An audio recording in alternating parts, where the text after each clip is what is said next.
Okay mga kabihero, tumawag na po yung ating mga pasahero.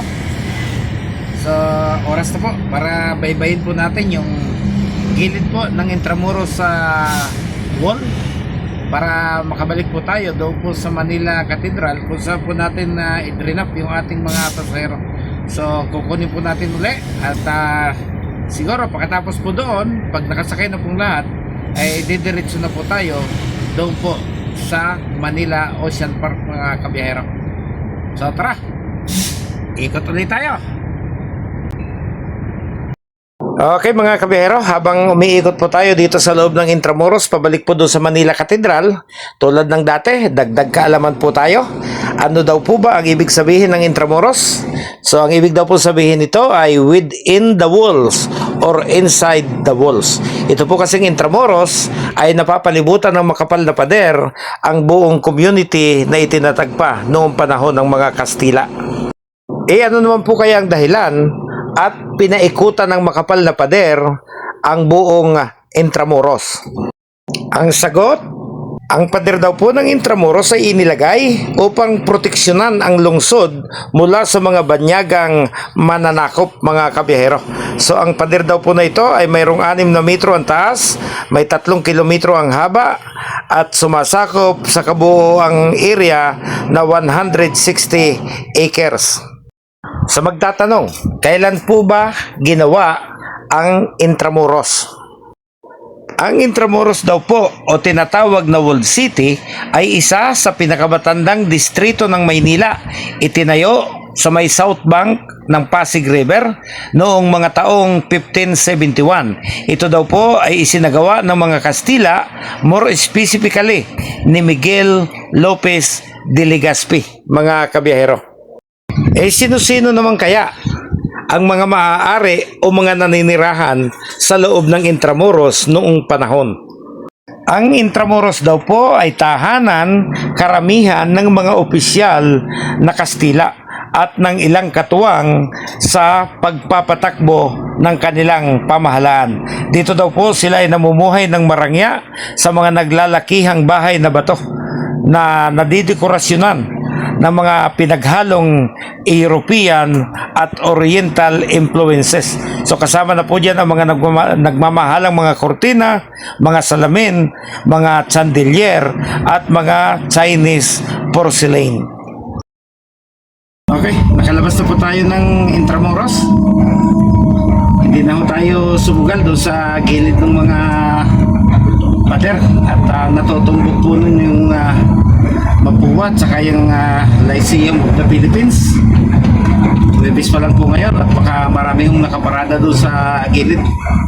Lumabas na lang po tayo dito sa main road. Tapos babalik po tayo ng Rojas Boulevard at iikot po ulit tayo doon sa may Anda Circle para makuha po natin yung papasok muli doon sa may Manila Cathedral mga kabiyahero.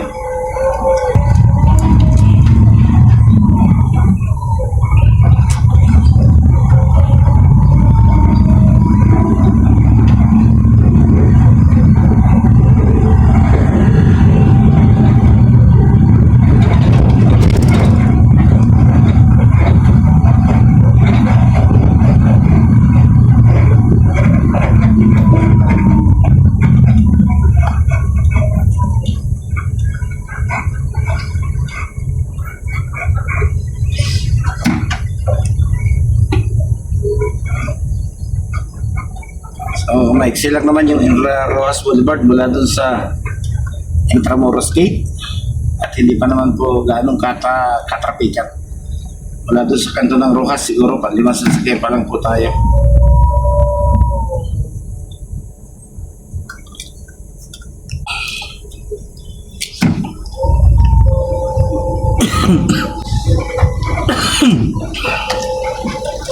Kinubo na tayo.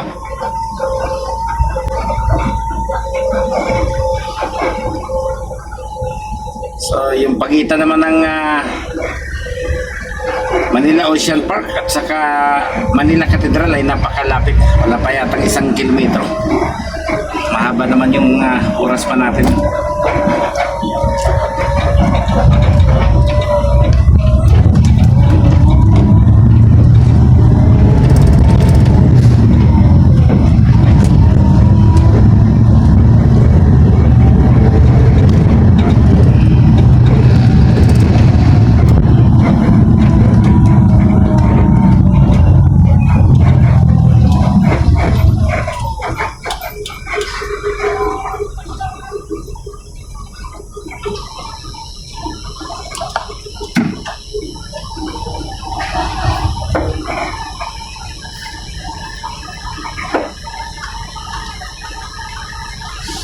napakaraming traffic light ho sa area na ito dahil yun ang mga entrada ng ating mga pier.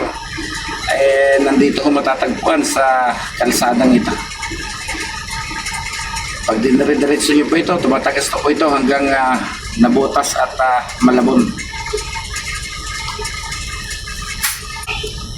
Okay, doon na tayo.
Okay, yan pong may fountain. Yan na po yung Anda Circle. So, kakanan na po tayo rito. Ito po yung Anda Gate. Papasok po ng Intramuros. So, ilang metro lang po mula dyan ay mararating na po natin yung tapat po ng Manila Cathedral kung saan tayo nag-drop ng ating mga pasahero kanina, mga kabiyahero.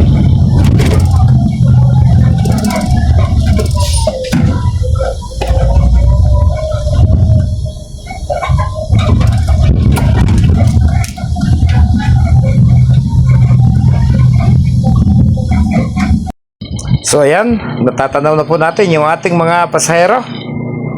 So oras na para muli pong pansamantalang magpaalam sa inyo. Maraming salamat po. At sa susunod ay atin pong ihahatid sa inyo. Yun naman pong ating biyahe mula dito patungo naman po doon sa Manila Ocean Park. Salamat!